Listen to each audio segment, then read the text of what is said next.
Hey there, Gemini. What's going on? This is Ashley. We're going to do your reading for the 27th, the week of December 27th, I should say. We're going to look at last week, this week, and next week. And just a heads up that I will be doing a 2022 bonus reading that kind of looks at money, love, career, and just anything that's unexpected that might be coming in for you in the year 2022. I'm also going to do some general love readings as a bonus before we get into January. And also, at the end of this week, so this goes from the 27th through to January 2nd. And on January 2nd, we have that new moon in Capricorn, which is what helps close out eclipse season. So you might want to have a look back at your eclipse readings. Sometimes it's fun to just see from a retrospective place what took place and if it lined up for you. So, Gemini, let's see what's going on. What is going on with Gemini?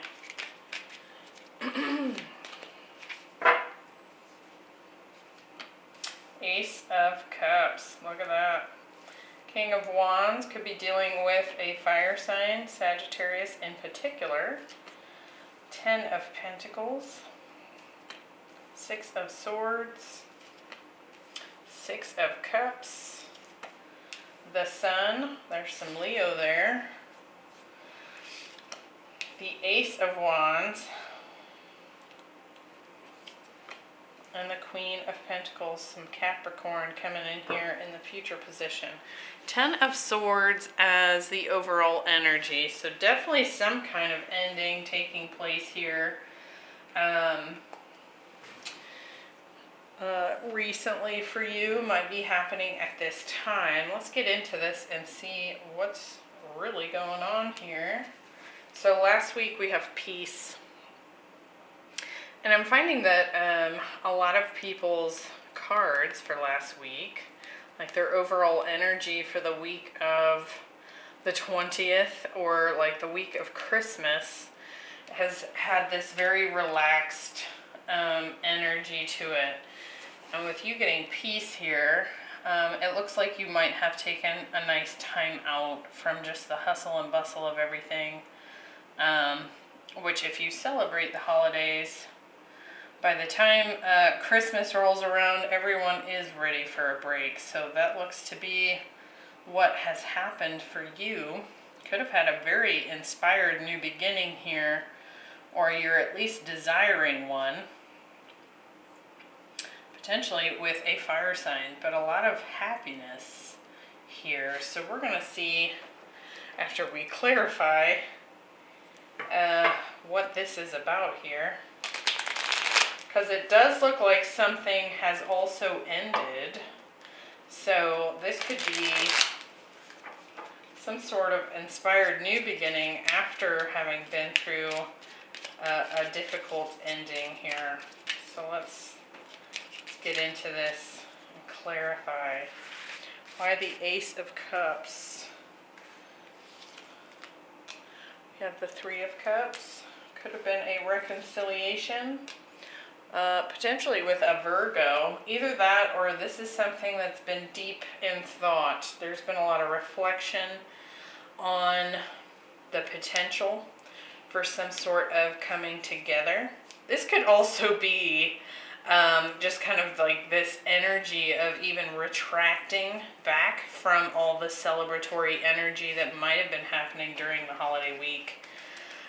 You know, that can kind of take a lot of energy out of us, and so it might be that you're just enjoying some peace after the celebrations have ended and everyone kind of goes back to their routine, right? With the 10 of Pentacles, we have the 8 of Wands.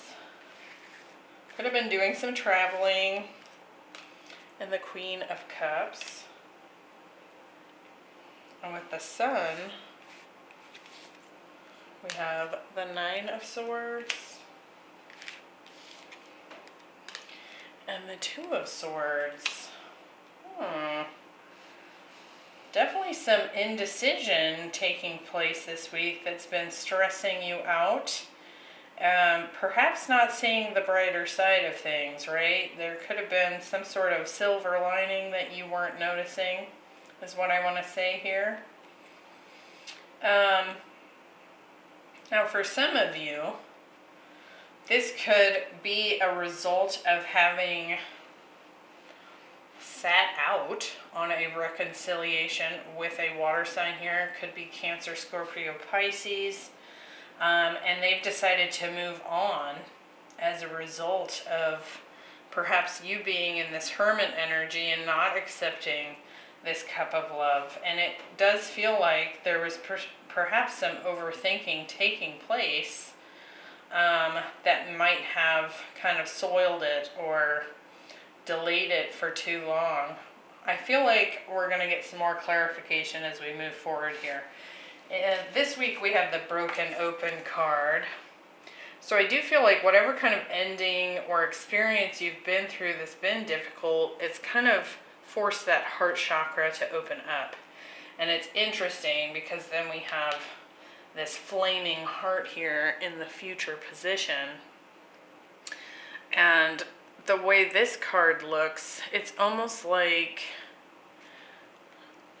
she's having almost like this volcanic eruption within her as she's sitting there in meditation. So it could very well be that something sort of shook up and rattled that heart chakra, and it's now breaking open. Now obviously the breaking part is painful, right? But the experience of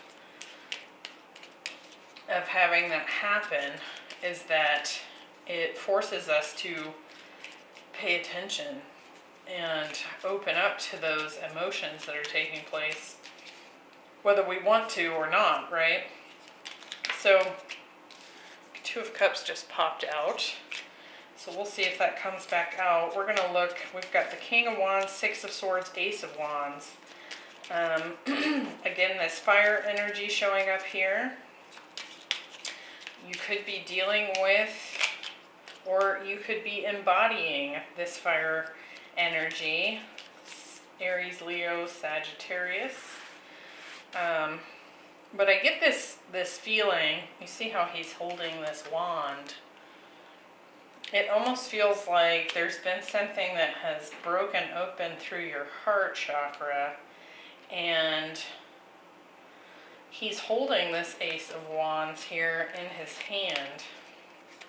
And it's almost like it's lighting up the path ahead. So I do feel like that could be your energy here, Gemini. Let's look at this. The King of Wands, we have the Knight of Wands. Definitely some sort of inspiration showing up here. Some passionate communication. Ooh, some love and passionate communication going on here. Again, fire and water showing up strongly. If you were sitting in this kind of overthinking energy about a reconciliation here in the past, could have been with a water sign, it's like it shook you up. And so you might be deciding here this week to bring that cup forward to this person. With the Six of Swords, we have the Chariot and the Death card. I think it's a result of this person ending this and moving forward. It could have rattled your bones a little bit here. Ace of Wands. We have the Lovers, which is Gemini energy, and the Nine of Pentacles. Some more Virgo showing up here. So I do feel like potentially the loss associated with this in the past has maybe woken you up to just how badly you do want this. It does feel like a very strong connection here. Could be with a Cancer again, and we have Gemini also popping up. Could be another Gemini, but there's certainly a choice associated with this. We've had the Two of Swords in the past position, and now the Lovers, which is a choice in the present position. This definitely feels directly related to love here. But it's kind of like they decided to saddle up and get out of Dodge here. And I do feel like that could be the thing that woke you up here.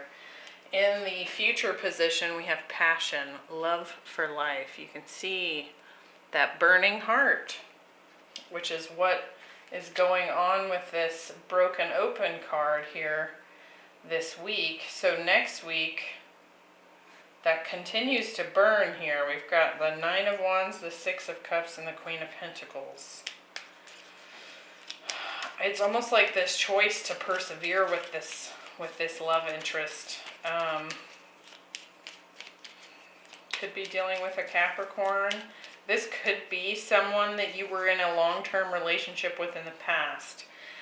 With the Pentacles being the Queen of Pentacles, that's a long-term, stable relationship. That could be a spouse. And then we had the Ten of Pentacles here in the past. So it did feel like something that perhaps ended, but was a long-term commitment at some point. Let's see here. Nine of Wands. Six of Cups. It's almost kind of like wanting to keep that alive. Yep, Four of Wands. Deciding that this union is worth fighting for, is worth persevering for, continuing to, keep going here. And what's interesting is we have that Ace of Wands, we have that Nine of Wands, and so it's almost like the two together would create the Ten of Wands. So it's like perhaps even laying down the burden of the past and being able to step forward into a new beginning with this person, even though it is someone from your past, if that makes sense. With the Six of Cups, we have the Four of Swords, wanting to heal this. Yeah, Judgment, deciding you want to heal this with someone from the past. With the Queen of Pentacles, strong Capricorn energy here. And the Six of Pentacles. So I do feel like there is the desire here to have equal give and take and balance with this person. And again, they might have strong Capricorn placements. I'm not getting like a negative energy with that Devil card, but I do feel like there's maybe some fear that things would continue to be unbalanced between the two of you. And certainly that's within your control. I would say that at this juncture in the present moment, that the two of you are definitely sitting in an independent, self-sufficient energy. And so I don't feel like these fears are founded. Like, that might have been how it was in the past, but I feel like in the time that you have been apart, you're sitting in an energy where you give to yourself first, and then you give to others. And so I feel like the both of you would be coming together in this and making it into an interdependent relationship rather than a codependent or unbalanced relationship here. Looks good to me, Gemini. I hope you found that helpful. Hit that notification bell if you want to be notified of those bonuses as they trickle out. I'm going to try and get them out before the first of the year. I'm going to try. We're going to see how that goes. I'll for sure get the 2022 general readings out there of what's coming in the year to come, but the love readings, we'll see how that goes. I'll have girls home from on their winter break, so it could be interesting getting everything filmed, but I will try my best. So I hope to see you in the next one. Thanks for being here. Bye.